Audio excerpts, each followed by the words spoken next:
आणि आता घेऊयात महत्त्वाच्या बातम्यांचा वेगवान आढावा। बीडमध्ये दमदार पावसामुळे पाटोदा तालुक्यातील उखंडा तलाव पूर्ण भरला। पाटोदा तालुक्यामध्ये 3 नद्यांना पूर आल्यानंतर उखंडा तलाव ओव्हरफ्लो।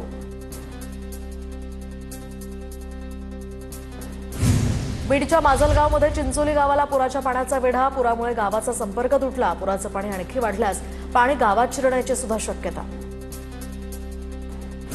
सोलापूरच्या बार्शी तालुक्यातलं जवळगाव हे धरण ओव्हरफ्लो। तर पावसामुळे बार्शीतील अनेक ओढे नाले दुथडी भरून वाहू लागले। धरण ओव्हरफ्लो झाल्याची ही मनमोहक दृश्य ड्रोन कॅमेऱ्यात कैद। आष्टीमध्ये ढगफुटी सदृश्य पाऊस झाल्यानं करमाळ्यातील सीना नदीला पूर आल्यामुळे सांगोबा पूल पाण्याखाली।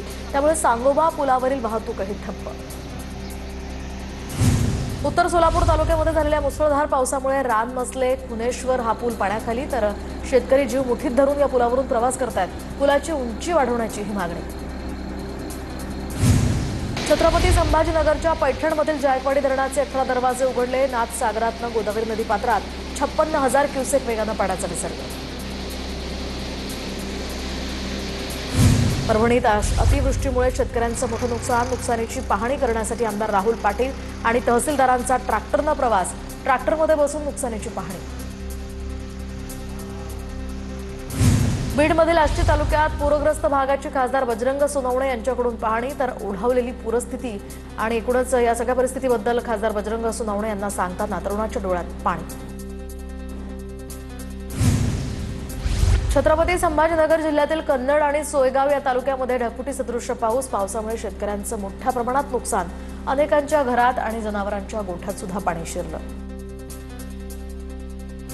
पावसामुळे सप्टेंबर महिन्याच्या पहिल्या 10 दिवसात राज्यातील 1,53,000 हेक्टरवरील पिकांचं नुकसान। अतिवृष्टीमुळे काढणीला आलेली कडधान्य पाण्यात। सप्टेंबरमधील अतिवृष्टीमुळे सोलापूरमध्ये सर्वाधिक पाऊस झाल्याचं आणि नुकसान झाल्याचं या ठिकाणी समोर।